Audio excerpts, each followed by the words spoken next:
다들 실패해 본 경험이 충분히 있으십니까?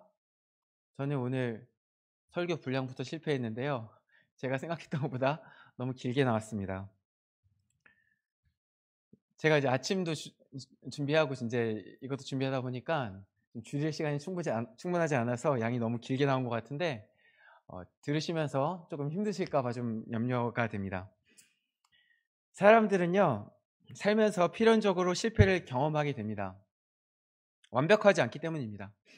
그런데 이 실패에도 좀 경우가 원인을 따져보면 경우가 나뉘는 것을 보게 됩니다. 무언가를 제대로 해 보기도 전에 시간이 모자라 실패하기도 합니다. 또 어처구니 없는 실수로 인해 실패하는 경우도 있습니다. 충분히 준비를 하지 못해 실패하기도 하고요. 충분한 준비를 했음에도 불구하고 전혀 예측할 수 없었던 일들이 발생하여 실패할 수도 있습니다. 아니면 그냥 순수하게 내 능력이 부족해서 실패할 수도 있습니다. 네, 모두 다 제가 경험해 본 실패 이야기들입니다. 물론 세부적으로 들어가면 실패에 대한 경우는 지금 말씀드린 것보다 더 많을 수 있습니다. 그런데 이 모든 실패의 경우들, 그리고 또 이 외에도 모든 실패의 경우들을 볼 때 공통점이 있다면 우리가 실패를 경험할 때 우리가 힘이 빠진다는 것입니다. 실패하면요, 힘이 빠집니다.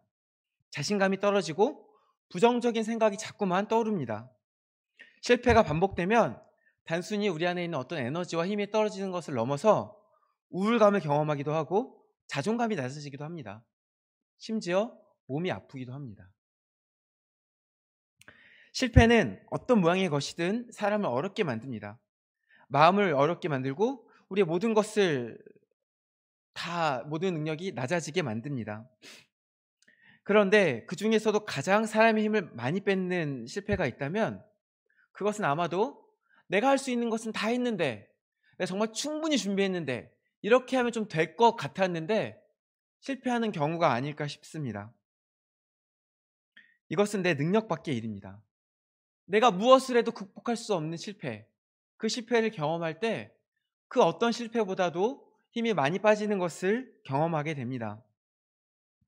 내가 할 수 있는 것은 다 했는데 이 정도 하면 이제 성공해야 되는데 실패할 수 있습니다. 사실 공부가 가장 쉽다고 하는 건요, 좀 이런 부분에 있어서인 것 같습니다. 우리 선생님 출신인 분들도 계시지만 사실 공부는요, 그래도 하다 보면 조금씩이라도 늡니다. 시험을 망칠 수는 있습니다. 그런데 어쨌든 공부는 하면 할수록 조금씩 늘어나는 것을 보게 됩니다. 물론 사람마다 한계는 다르고 그 속도는 다를 수 있습니다. 그런데 어쨌건 하면 결과가 나오는 것이, 비교적 결과가 잘 나오는 것이 공부입니다. 그런데 세상 일은 어떻습니까? 여러분께서 경험하신 이 세상 일들이 하면 그래도 언제든지 그 결과가 나왔습니까? 특히 장사하시는 분들 혹은 사업하시는 분들은 더 많이 와닿으실 것 같은데요. 열심히 노력한다고 그대로 매출이 오릅니까? 내가 아침 7시에 나오던 것을 아침 6시에 나온다고 해서 매출이 오릅니까? 물론 그럴 수도 있지만 아닐 수가 더 많죠. 아닌 경우가 더 많습니다. 제가 회사를 잠깐 다닌 적이 있었는데 그때 제가 맡은 일은 어떤 프랜차이즈 회사의 영업관리였습니다. 프랜차이즈 회사에서 가장 중요한 핵심은 뭐냐면 어느 지점을 가든 동일한 서비스를 제공하는 겁니다. 동일한 상품 정도가 아니라 동일한 서비스를 제공하는 겁니다. 그래서 제가 이제 파주에 있는 맥도날드를 가든 아니면 김포에 있는 맥도날드를 가든 똑같은 값을 주고 똑같은 햄버거를 먹었을 때 내가 기대하는 그 맛이 나와야 됩니다. 그리고 이 매장 직원들도 비슷하게 나에게 서비스를 주어야 합니다. 이게 프랜차이즈의 핵심입니다. 그러면 이제 제가 영업 관리를 한다는 것은 무엇을 했냐면 뭐 몇 가지 했지만 그중에서 가장 중요한 일은 각 매장에서 제공하는 그 서비스를 균일하게 맞추는 겁니다. 그래서 이거를 만약에 잘 안 맞아진 매장이 있다면 가서 수정하기도 하지만 그거는 이제 거꾸로 결과를 가지고 어떤 매장을 찾아가기도 합니다. 어떤 매장이 매출이 잘 안 나옵니다. 그럼 가서 인제 분석하기 시작합니다. 여기는 인제 상권이 어떻고 사람이 얼마나 지나가고 그중에서도 몇 명이 들어오고 또 들어온 사람 중에 몇 명이 물건을 사고 또 그중에서 산 사람들의 물건의 값은 평균적으로 얼마고 또 한번 물건을 산 사람이 다시 물건을 사러 오는 경우가 어느 정도고 이런 걸 다 분석합니다. 왜 분석할까요? 분석하면 그 매장에 문제가 보이기 때문입니다. 만약에 매장에 사람이 많이 안 들어옵니다. 그러면 문제가 매장에 사람 자체가 안 들어오는 게 문제잖아요. 그럼 그걸 해결하기 위해서 매장 앞에서 뭐 음악을 크게 튼다거나 매장을 밝게 한다거나 아니면 매장 앞에 디피되어 있는 것들을 좀 더 예쁘게 바꾼다거나 매장 밖에 있는 홍보물을 바꾼다거나 할 수 있습니다. 아니 그 앞에 상권 자체 사람이 없다. 그러면 전단지 갖고 나가서 뿌릴 수 있습니다. 만약에 사람은 많이 들어오는데 사람들이 물건을 안 사.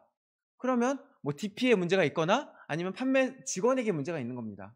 그럼 판매 직원을 교육시키거나 그래도 해결이 안 되면 베테랑인 직원을 보내줍니다. 만약에 이 매장에서 사람들이 많이 사가는데 맨날 싼 것만 사가. 뭐 한 5만 원씩은 사가야 되는데 맨날 만 원짜리만 사가. 그러면 매장에 있는 상품 구성을 살펴보고 아니면은 판매 직원에게 너 비싼 거 팔면 인센티브 줄게. 이런 인센티브를 걸기도 합니다. 제가 이 얘기 장황하게 하는 이유는 뭘까요? 요 정도 이렇게 다 분석하고 이제 하면은 매장의 매출이 올라야 되지 않겠습니까? 요 정도로 분석하고 이런 문제가 뭔지 파악하고 이것도 해보고 저것도 해보고 하면은 문제가 해결돼야 될 것 같은데 해결이 안 된다는 거죠. 될 때도 있습니다. 그런데 정말 우리가 갖고 있는 모든 집단 지성의 힘을 빌어서 이 매장의 문제는 이거야. 그래서 그에 관련된 일들을 막 하는데 해결이 안 될 수도 있다는 겁니다. 그러면 어떻게 해야 됩니까? 이것저것 다 해봤는데 안 되면 어떻게 합니까? 그러면 뭐 사실은 이제 손 놓는 겁니다. 우리가 살면서 경험하는 것이 이런 거 아닙니까? 우리가 여러 가지 노력들을 해봅니다. 각자의 삶에 열심을 가지는 것들이 있습니다. 내가 무언가 공부를 열심히 할 수도 있고 사업을 열심히 하실 수도 있고 어떤 또 매장 어떤 회사에 속해서 회사의 매출을 위해서 열심히 할 수도 있고 또 건축을 열심히 하실 수도 있고 농사 지을 수도 있습니다. 농사 특히 그렇죠. 농사 제 손에 달려 있습니까? 그해 풍년인지 아닌지는 저와 상관없는 거 아닙니까? 물론 어느 정도 노력을 해야 풍년이든 아니든 어느 정도는 가져가겠지만 전적으로 그것이 하나님의 손에 달린 건 아닙니까? 내 손 바깥에 있다는 것입니다. 이런 것들을 빨리 우리가 인정한다면 좀 다르겠지만 우리가 어릴 때, 젊을 때는 열심히 노력하면 다 잘 될 거라는 세상의 어떤 환상에 빠져 있을 수 있습니다. 그럴 때 열심히 노력했는데 할 수 있는 것을 다 했는데 안 된다. 실패한다. 그러면 깊은 좌절이 찾아오는 것입니다. 요즘 말로 요즘 애들이 억가라는 표현을 쓰는데요. 이 말 들어보셨어요? 억가한다 그러는데 억지로 깐다라는 거예요. 억지로 공격한다. 그래서 공격할 게 아닌데 억지로 공격하는 걸 억가한다 그러고 이거를 좀 써서 세상이 나를 억가해 이런 표현을 씁니다. 나는 이런 대우를 받을 이유가 없는데 나는 이런 공격을 받을 이유가 없는데 온 우주가 나의 실패를 위해서 다 힘을 모은 것 같아. 이것도 안 되고 저것도 안 되고 다 안 될 때. 그럴 때 세상이 나를 억가해. 애들이 그런 표현을 씁니다. 그런데 실제로 그런 경우들이 있습니다. 뭘 해도 안 될 때. 오늘 본문에 등장하는 위대한 선지자 엘리야에게도 이와 같은 순간이 있었어요. 엘리야 다들 아시죠? 엘리야는 아주 위대한 선지자로서 예수님께서 변화산에 올라가 변화하실 때에 만난 두 사람 중에 하나입니다. 그때 만난 사람이 모세와 엘리야죠. 모세는 모세오경을 대표하는 율법을 대표하는 사람이고 엘리야는 선지자를 대표하는 사람입니다. 그래서 이제 성경 구약 성경을 사실은 이제 크게 나누면 뭐 네 가지로 나누지만 작게 나누면 이 율법과 선지자로 이렇게 표현하기도 하는데요. 그래서 변화산에서 예수님께서 변화되셨을 때 만났던 이 두 사람 모세와 엘리야는 율법과 선지자를 대표하는 자들로서 하나님의 말씀을 대표하는 사람들입니다. 엘리야가 그 정도 급이라는 겁니다. 엘리야라는 사람은 하나님의 말씀을 대표할 정도로 위대한 선지자였습니다. 실제로 엘리야가 행한 표적들을 한번 보십시오.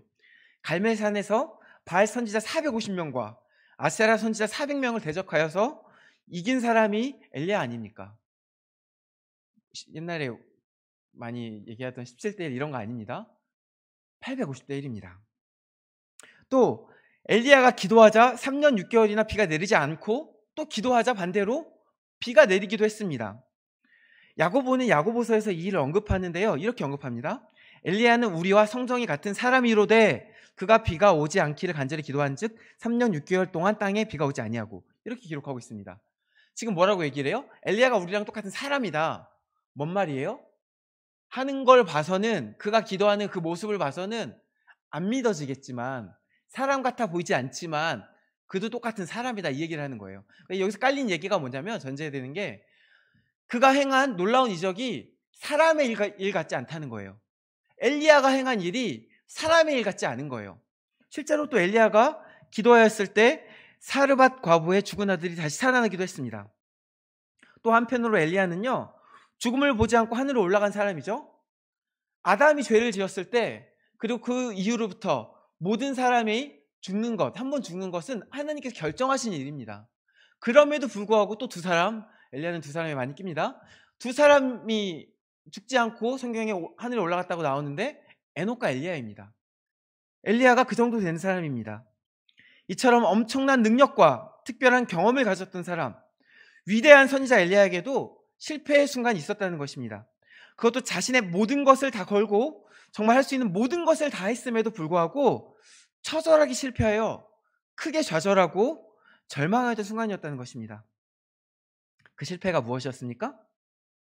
그것은 바로 우상과 거짓된 이방신들에게 빠져 하나님의 길을 떠나 지금 우상에게 빠져 있는 이스라엘을 개혁하고자 하는 일이었습니다. 엘리야는요, 이 개혁에 자신의 모든 것을, 자신의 생명과 자신의 할 수 있는 모든 것을 걸었음에도 불구하고 그것이 실패하는 경험을 하게 됩니다. 엘리야 때 이스라엘의 왕은 아합이었습니다. 아합 왕 들어보셨죠? 우리가 이제 악한 왕 했을 때 제일 먼저 떠올리는 왕이 이 아합 왕입니다. 특히 이 사람의 이제 아내 되는 왕비가 악한 왕비인데요. 이방 시돈에서 시집온 왕비 이세벨입니다. 이 이세벨은요, 이 악한 아합 왕을 충동하여서 더 악한 일을 하기도 했고 하나님의 선지자들을 잡아 죽였으며 이스라엘로 하여금 바알과 아세라를 섬기게 하는 역대급으로 악한 왕비였습니다. 사실 왕비 얘기가 별로 성경에 안 나와요. 근데 이 사람 이세벨 얘기가 굉장히 많이 나옵니다. 그만큼 정말로 손에 꼽을 만큼 악한 여자였다는 것입니다. 엘리야는 이 악한 왕과 이 악한 왕비의 때에 선지자로 살면서 하나님의 말씀을 선포하고 이스라엘이 회개하여 돌아오기를 기다렸습니다. 그러다가 어느 날 이 사람 엘리야가 아합 왕에게 선포합니다. 내가 섬기는 이스라엘의 하나님 여호와께서 살아계심을 두고 맹세하노니 내 말이 없으면 수년 동안 비도 이슬도 있지 아니하리라 하니라. 이렇게 선언합니다. 이제 엘리야가 어떤 개혁을 꿈꾸면서 지금 어떤 선전포고를 한 것입니다.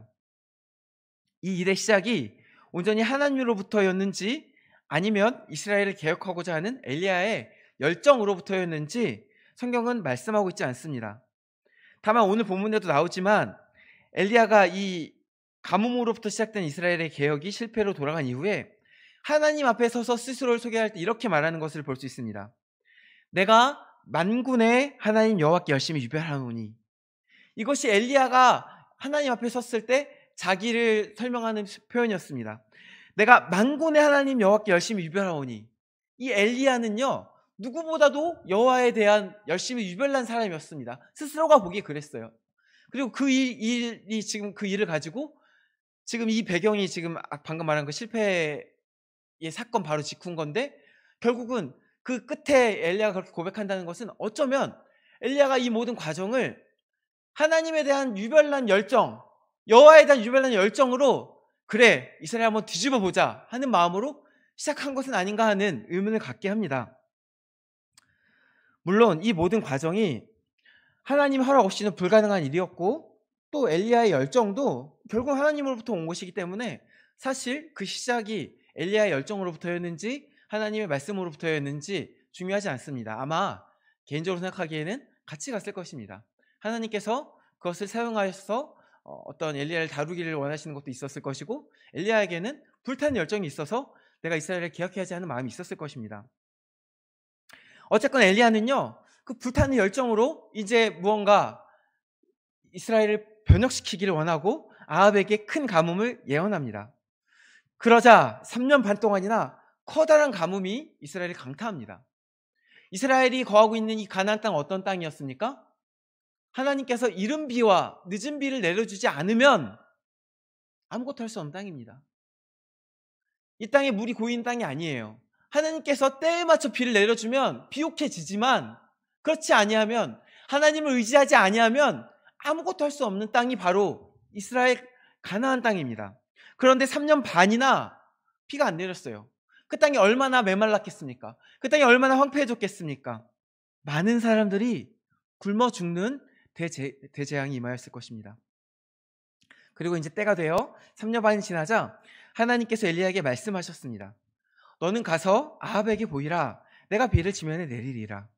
그때 때마침 아합도 엘리야를 찾고 있었습니다. 아니 지금 엘리야가 내가 기도하면 이제 가뭄이 일어날 것이야 이렇게 말하고서 비가 안 오기 시작했어요. 아합이 처음에는 뭐 코웃음 쳤을 수도 있겠죠. 자기가 뭔데? 자기가 하나님이야? 그래 마음대로 해라 그렇게 쓸 수 있겠죠. 근데 반년이 가고 1년이 가고 2년이 가고 3년이 가고 비가 계속 안 내립니다. 큰일 났다. 엘리야를 찾아야겠다. 그 마음이 들지 않았겠습니까? 아합이 엘리야를 엄청 열심히 찾았습니다. 그러다가 아무리 찾아도 찾을 수 없자 이번에는 오바댜라는 사람을 통해 엘리야를 찾은 것입니다. 오바댜는요 하나님을 경외하는 사람으로서 악한 왕비 이세벨이 하나님의 선지자들을 잡아 죽일 때에 몰래 그들 중에 100명을 따로 구해낸 의인이었습니다. 엘리야는 이 오바댜를 먼저 만나서 자신이 아합 왕을 만날 것을 약속하고 그 약속대로 아합과 엘리야가 만나게 됩니다. 엘리야는 아합 왕을 만나자마자 말합니다. 당신이 믿는 바알의 선지자 450명과 아세라의 선지자 400명을 모아오십시오. 갈멜산으로 모아오십시오. 누가 믿는 신이 진짜 신인지 한번 밝혀봅시다. 이렇게 얘기합니다. 아까 이제 가뭄이 시작될 때부터 엘리야는 이 이스라엘을 뒤집고자 하는 그 열정 가운데 사로잡혀 있었을 것입니다. 그 가운데 이제 누가 진짜 신인지 온 천하에 드러내보자고. 이제 무대가 다 무르익었으니 모든 사람의 이목이 집중되었을 때에 진짜 신이 누구인지 한번 밝혀봅시다. 이렇게 도전장을 낸 것입니다. 그 다음 일은 성도 여러분들도 잘 아시죠? 바알의 선지자들과 아세라의 선지자들이 아무리 열심히 기도를 하고 춤도 추고 자해까지 했음에도 불구하고 아무런 그들의 가짜 신은 아무런 응답을 할 수가 없었습니다. 우리가 이제 구약을 보면요, 애굽에서도 보면 아시겠지만 마술사들이요 어느 정도의 신비한 일들을 행합니다. 모세가 그 지팡이를 뱀으로 만들자 그때 애굽에게 있던 마술사들도 지팡이로 뱀을 만들었습니다. 이 구약에 있는 사건들을 보면은 어떤 다른 마술사나 이방의 선지자들도 어떤 신비한 일을 행하였을 수도 있겠다는 생각이 듭니다. 아마도 이 바알의 선지자들과 아세라의 선지자들도 어느 정도 그런 신통력이 있었을 수도 있습니다. 그러니까 그렇게 흔쾌히 그래 한번 해보자 했겠지요. 그러고서 만났는데 그들이 아무리 신비한 능력을 원래는 가지고 있었다 할지라도 그것은 하나님의 허락 없이는 불가능한 일이었습니다. 하나님이야말로 진짜 신이시기 때문입니다. 하나님이야말로 온 천하를 다스리시는 왕 중의 왕이시기 때문입니다. 갈멜산에서 하나님께서는 바알과 아세라로 침묵하게 하셨습니다. 그들의 선지자들이 아무리 소리를 질러도 아무리 자해를 해도 평소라면 응답을 했을지도 모르겠는데 그날은 응답할 수가 없었습니다. 여호와 하나님께서 그를 금하셨기 때문입니다. 반대로 엘리야가 기도하자 어떤 일이 일어났습니까? 하늘에서 불을 내려 단숨에 번제물과 나무와 돌과 흙을 태우고 심지어 도랑의 물까지도 증발시켜 버리셨습니다. 이 일들을 구경하던 이스라엘의 모든 백성이요 보고 엎드려 말하기를 여호와 그는 하나님이시로다. 여호와 그는 하나님이시로다. 이렇게 고백하게 됩니다. 아 진짜 여호와가 하나님이야. 아 진짜 여호와가 하나님이야. 이 말밖에 할 수 없는 상황이 된 것입니다. 엘리야는 이 기회를 놓치지 않았습니다. 애초에 엘리야의 목표는 바알과 아세라의 선지자와 이 대결에서 승리하는 것이 끝이 아니었습니다. 그건 너무 당연한 것이었어요. 엘리야의 목표는 이스라엘을 바꾸는 것이었습니다. 이스라엘에게 바알을 뿌리 뽑고 아세라를 없애버리는 것이 이 엘리야의 목표였습니다. 그래서 모든 백성들 앞에 하나님의 하나님 되심이 드러나는 그 순간 이 거짓 신들의 선지자를 다 싸그리 잡아서 죽여버립니다. 그리고 나서 아합에게 약속합니다. 먹고 마시소서. 큰 빗소리가 있나이다. 이제 비가 내릴 것이니 다 잘 끝났습니다. 이제 잘 끝났으니까 비가 올 것입니다. 왕은 걱정하지 말고 가서 먹고 마십시오. 이렇게 말하는 것입니다. 그리고 갈멜산 꼭대기로 올라가 땅에 꿇어 엎드려 그의 얼굴을 무릎 사이에 넣고 기도합니다. 반복해서 기도하며 하늘을 쳐다봅니다. 7번 반복했을 때 비로소 하늘에서 손바닥만한 구름이 나타난 것을 보게 됩니다. 그때 엘리야는 하나님께서 자신의 기도에 응답하셨음을 직감적으로 알게 되었습니다. 그리하여 아합에게 믿음으로 선포합니다. 지금 눈에 보이는 것은 비록 저 손바닥만한 구름 한 점이지만 왕이시여 큰 비가 올 것입니다. 비에 막히지 않도록 먼저 가십시오. 그러자 진짜로 비가 내리기 시작합니다. 구름과 바람이 일어나 하늘이 캄캄해지고 큰 비가 내리기 시작한 것입니다. 여기까지 완벽한 성공이었습니다. 온 이스라엘 앞에서 하나님의 하나님 되심을 증거하고 가짜 선지자들을 모조리 도륙하였습니다. 거기다 극적으로 그동안 이스라엘을 벌하던 그 가뭄을 끝낸 것 아닙니까? 얼마나 드라마틱합니까? 어쩌면 엘리야는요, 이 자신의 개혁이 이제 성공했구나 그렇게 생각했을지도 모르겠습니다. 이제 이스라엘에서 모든 우상이 무너지고 백성들이 다시 하나님께로 돌아오는 행복한 미래가 보이는 것만 같았을지도 모르겠습니다. 이제 이스라엘은 회개하고 모두가 행복하게 살았답니다. 이런 해피엔딩으로 끝내야 될 것 같은 분위기였습니다. 그때 여호와의 능력이 엘리야에게 임하였습니다.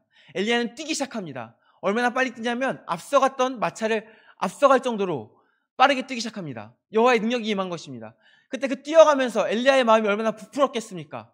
이제 다 끝났다. 그동안의 고생이 끝났다. 이스라엘이 돌아올 것이다. 이 크신 하나님의 능력 가운데 하나님께서 일하시는 것 가운데 이제 이스라엘은 회복될 것이다. 얼마나 큰 기대를 가지고 큰 기쁨과 행복함을 가지고 달려갔을까요? 그런데 아까 제가 이 이야기를 시작하면서 실패의 길 가지고 시작했습니다. 여기까지는 완벽한 성공인데요. 엘리야의 뜻대로, 엘리야의 기대대로 하나님 되심이 모든 백성과 온 천하에 드러나고 저 악한 우상의 선지자들은 다 죽었고 이제 백성들이 하나님께 돌아오기만 하면 되는데, 그런데요, 마지막 결론이 엘리야의 생각과는 좀 달랐습니다. 어떻게 되었습니까? 백성들이 하나님께 돌아왔습니까? 아합이 하나님 앞에 회개하여 돌아왔습니까? 열왕기상 19장 1절을 보면요, 아합이 이 모든 일을 이세벨에게 가서 고합니다. 아합이요, 귀가 이세벨에게 이제 완전히 휘둘리는 유유부단한 왕입니다. 이 정도 하나님이 일을 봤으면 결단을 내릴 법도 한데 그러지 못하고 왕비에게 가서 말합니다. 그런데 이 악한 왕 이세벨은요, 이 놀라운 하나님의 위대하신 일들을 보고 듣고도 결코 돌이키지 않습니다. 도리어 어떻게 합니까? 엘리야를 죽이기로 마음먹습니다. 그리고 사람을 보내 엘리야에게 말을 전합니다. 내가 내일 이맘때에는 반드시 내 생명을 저 사람들 중 한 사람의 생명과 같게 하리라. 저 사람이 누굽니까? 엘리야가 죽여버린 가짜 신의 선지자들입니다. 무슨 말입니까? 내가 오늘 널 반드시 죽여버릴 거야. 너 그렇게 했어? 그래, 나 오늘 널 죽여버릴 거야. 이렇게 얘기를 하는 것입니다. 아니, 온 하나님의 선지자 엘리야와 바알과 아세라의 선지자가 정정당당하게 겨뤄서 누가 섬기는 신이 진짜 신인지 그 결과가 명명백백하게 드러나는 것이 아닙니까? 하나님이야말로 참된 신임을 하늘도 알고 땅도 알고 이제 백성들도 인정하게 된 건 아닙니까? 그럼 이제 돌아와야 되는 거 아닙니까? 그런데 이세벨은 도리어 이 엘리야를 죽여버리겠다 하고 있는 것입니다. 사실 이단과 논쟁을 피하라고 하는 이유도 여기에 있습니다. 옳은 것이 드러난다고 해서 사람이 돌이키는 것은 아닙니다. 논쟁에서 이긴다고 해서 설득이 되는 것도 아닙니다. 이단하고 말싸움에서 이긴다고 해서 이단이 회개하고 돌아오지 않아요. 예수님과 논쟁했던 이들이 예수님의 지혜 앞에서 아무 말도 못하게 되었을 때 그들이 회개하고 돌아온 건 아니지 않습니까? 그들은 도리어 예수님을 죽이기로 마음먹었었습니다. 오늘 본문의 이세벨처럼 말입니다. 열왕기상 18장 마지막까지만 해도 성공하는 듯 보였던 엘리야의 개혁은요, 19장에 이르러 결국 실패였음이 드러납니다. 단 한 번의 기회만을 기다리고 있던 엘리야의 계획대로 어쩌면 정말 그 기회가 왔고 엘리야는 그 기회를 붙잡았지만, 그리고 할 수 있는 것은 모든 것을 다 했지만, 하나님의 능력을 받아 정말 세상 누구도 보여줄 수 없는 어떤 위대한 일들을 행하였지만, 그럼에도 불구하고 이보다 더 잘할 수는 없는데, 그럼에도 불구하고 이세벨의 완악함과 아합의 유유부담함은 정말 태산과도 같았습니다. 그리하여 이세벨은요, 아합은요, 이스라엘은요 결국 돌이키지 않았습니다. 그리고 도리어 엘리야를 죽이겠다고 하였습니다. 이 말을 들은 엘리야가 어땠을까요? 이 날만을 기다렸는데 자신의 일평생 유별난 열심으로 이스라엘을 뒤집겠다고, 내가 하나님의 놀라운 능력을 받았을 때, 그래 내가 이 능력이면 이 이스라엘을 뒤집을 수 있어, 내가 이 놀라운 능력으로 하나님의 능력으로 하나님의 힘을 보이고 증거하고 이스라엘이 돌아오게 할 거야, 그 이 하나의 생각만을 가지고 평생 살았는데, 그 일이 모든 것이 다 자신의 뜻대로, 자신의 생각대로, 자신의 계획대로 되었음에도 불구하고 마지막 사람의 마음이 안 돌이켜지는 거예요. 이렇게 되면 돌이킬 줄 알았는데, 이러면 이제 이스라엘이 돌아올 줄 알았는데, 그 마지막에 그것이 안 되는 거예요. 일단 자기를 죽이겠다고 하니까 도망은 칩니다. 그런데 좀 더 시간이 지나자 이제 그에게 깊은 좌절과 절망이 찾아옵니다. 그리하여 엘리야가 하나님께 이렇게 말하게 됩니다. 여호와여, 넉넉하오니 지금 내 생명을 거두시옵소서. 하나님, 나를 죽여주시옵소서. 내가 무엇을 할 수 있겠습니까? 나는 내 조상들처럼 이스라엘을 돌아오게 하는 일들을 하지 못했습니다. 하나님, 내가 할 수 있는 모든 것을 다 했는데, 하나님께서 나를 계속 도와주셨는데, 하나님께서는 내게 모든 것을 부어주셨는데, 은사와 능력을 부어주셨는데, 내가 그것을 가지고 정말 할 수 있는 모든 걸 다 했는데 안 되네요. 내 부르심이 이스라엘을 되돌리겠다고 마음먹은 내 열심이 있었으나 그것으로 되지 않네요. 하나님, 나를 죽여주십시오. 이렇게 저 위대했던 선지자 엘리야도 처절한 실패 앞에서 자신의 모든 것을 포기하게 됩니다. 그때 하나님께서 어떻게 하십니까? 먼저는 아무 말씀도 안 하세요. 다만 재우시고 먹이십니다. 또 먹이십니다. 아무 말씀도 없이, 실패에 대한 책망도 없이, 다음에 잘 될 거라는 격려도 없이, 괜찮다는 어떤 위로도 없이 그냥 먹이시고 또 재우십니다. 엘리야는요, 그 음식물의 힘을 의지하여 그의 길을 걸어 그 길 끝에서 하나님의 산 호렙에 도착합니다. 호렙은 보통 하나님께서 모세에게 나타나셨던 산, 그 신의 산으로 봅니다. 이 하나님의 산 호렙에서 여호와께서 엘리야에게 물으십니다. 엘리야야, 내가 어찌하여 여기에 있느냐? 아니, 하나님께서 지금 엘리야의 상황을 모르십니까? 엘리야의 마음을 모르십니까? 엘리야가 어떤 마음으로 그 길을 달려왔고 지금 어떤 길 위에 서 있는지 하나님께서 모르십니까? 아닙니다. 지금 엘리야가 서 있는 곳, 그의 인생 가운데, 하나님께서 주신 부르심 가운데 어떤 지점에 서 있는지 스스로 돌아보기를 원하시는 것입니다. 엘리야가 스스로 돌아보고 답합니다. 내가 만군의 하나님 여호와께 열심히 유별하오니 이는 이스라엘 자손이 주의 언약을 버리고 주의 제단을 헐며 칼로 주의 선지자들을 죽였음이오며 오직 나만 남았거늘 그들이 내 생명을 찾아 빼앗으려 하나이다. 하나님, 제가 여호와를 정말 열심히 최선을 다해 섬겼는데요, 이스라엘이 돌아오게 하려고 정말 할 수 있는 모든 것을 다 했는데요, 그들은 듣질 않아요. 들어먹질 않아요. 그들이 이미 주의 선지자들을 죽였고 이제는 나까지도 죽이려 합니다. 하나님, 이게 어떻게 된 일입니까? 이렇게 엘리야가 답합니다. 그때 여호와께서 말씀하십니다. 너는 나가서 여호와 앞에서 산에 서라 하십니다. 그 말대로 엘리야가 나가서자 여호와께서 지나가셨습니다. 그런데요, 여호와 앞에 크고 강한 바람이 산을 가르고 바위를 부수나 그 바람 가운데 여호와께서 계시지 않았습니다.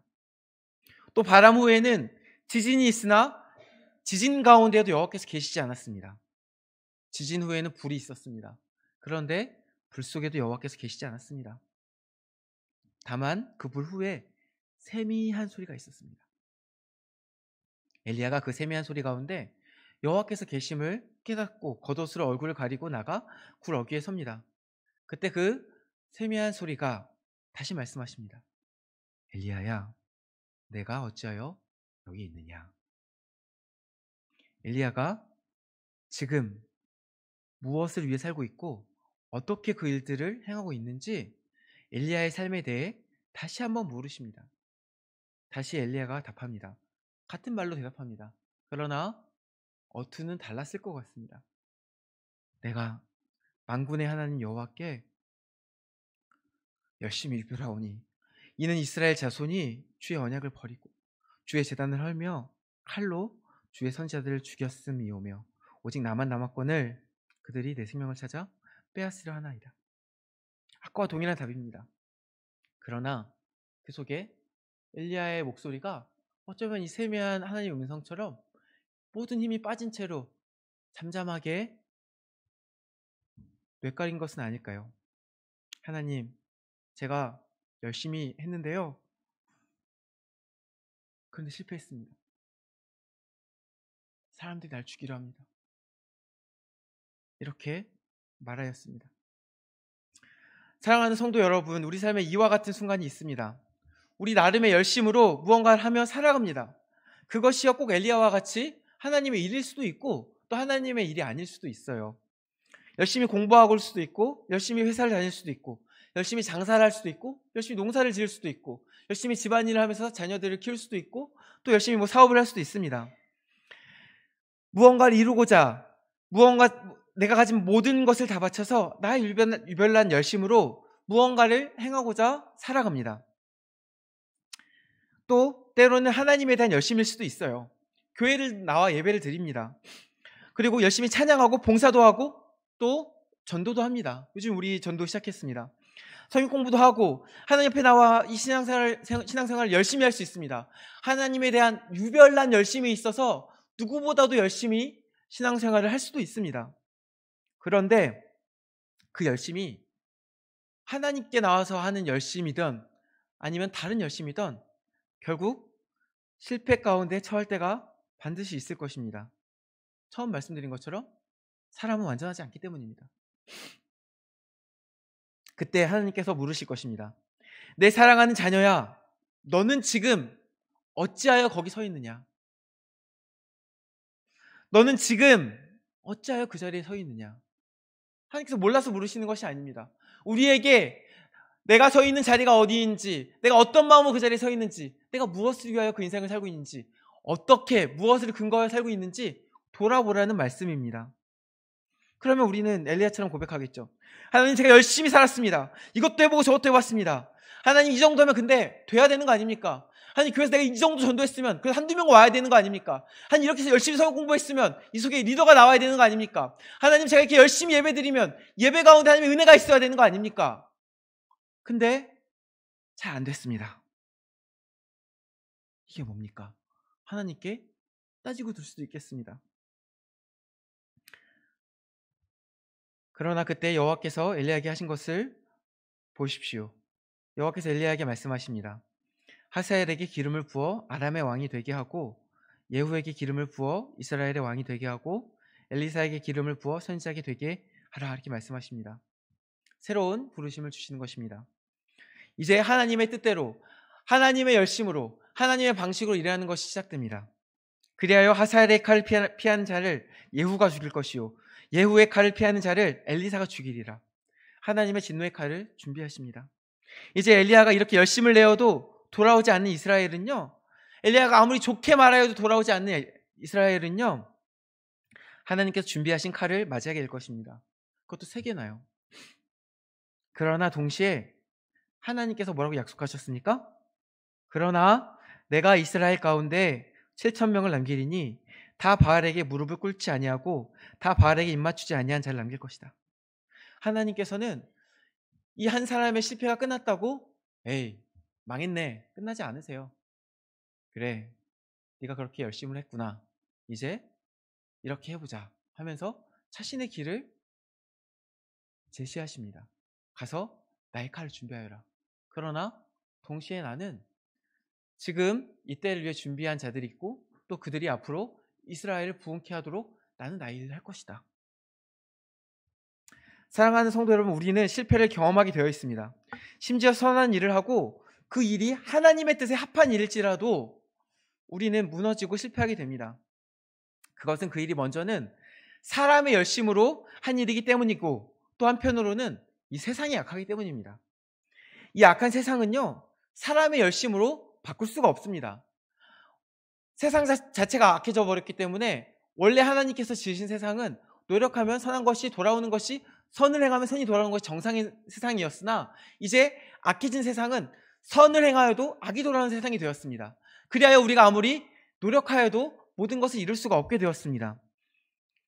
그러면요, 어떻게 해야 합니까? 이 악한 세상은요, 사람이 열심을 바꾸는 것이 아니라 하나님께서 일하셔야 합니다. 이런 상황에서 우리의 실패는요, 우리의 삶, 우리의 소명, 우리의 사역의 주도권을 하나님께 돌려드리는 기회입니다.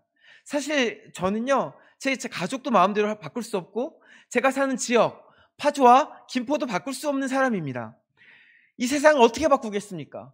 그러나 하나님께서 나를 통해서 일하실 때 어쩌면 사실은 저 자신은 저 스스로도 바꿀 수 없는 사람이지만 하나님께서 나를 바꾸시고 하나님께서 내 가정을 바꾸시고 하나님께서 내가 속한 지역을 바꾸시고 이 나라를 바꾸시고 이 답답해 보이는 세상, 이 악한 세상을 바꿔가신다는 것입니다.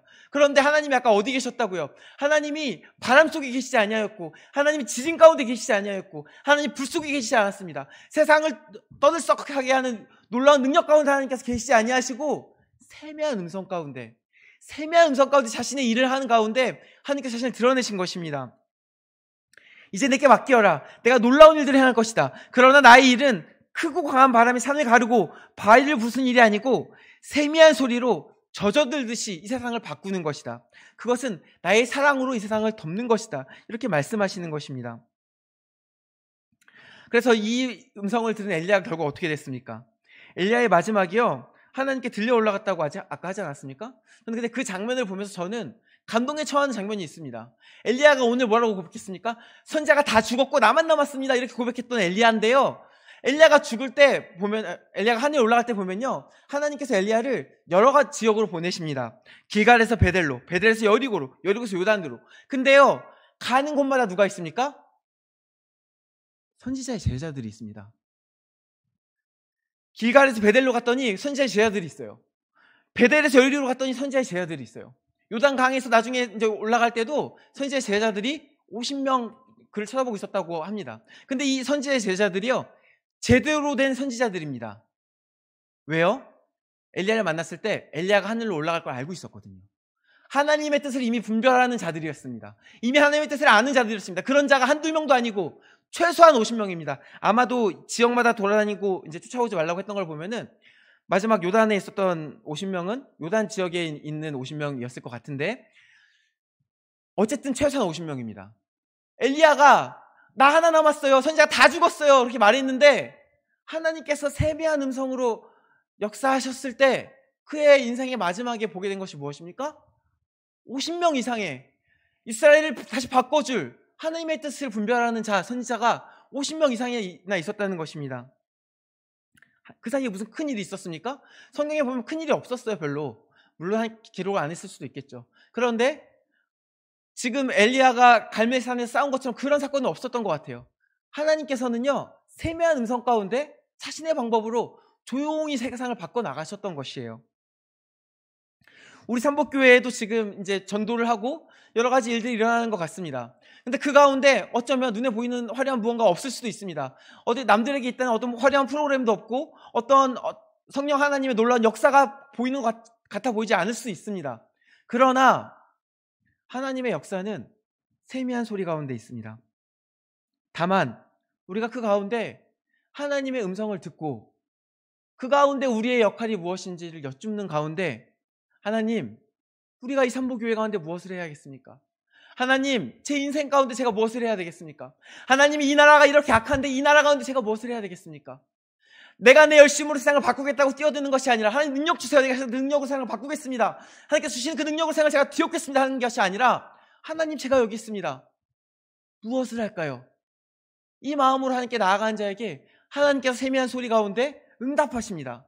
그리고 그 가운데 우리가 순종하며 나가면 하나님께서 우리의 삶과 우리의 가정과 우리의 지역과 나아가 이 세상을 바꾸어 가실 줄 믿습니다.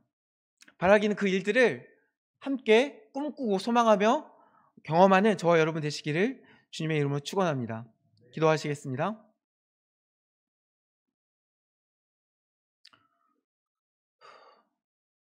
하나님의 일들을 행하시는 아버지 하나님 감사합니다. 우리가 우리 삶의 모든 것을 주님께 맡기고 오직 하나님께서 이끄시는 대로, 하나님께서 명하시는 대로 세미한 음성에 순종하는 한 사람 한 사람 될 수 있게 하여 주시옵소서. 우리가 그 가운데 하나님께서 세상을 바꾸실 것들을 기대합니다. 하나님의 나라가 우리 교회 가운데, 우리 가정 가운데, 우리 일터 가운데, 우리 각자의 삶 가운데, 이 나라 가운데, 온 세상 가운데 임할 것입니다. 감사드리며 예수 그리스도 이름으로 기도드립니다. 아멘.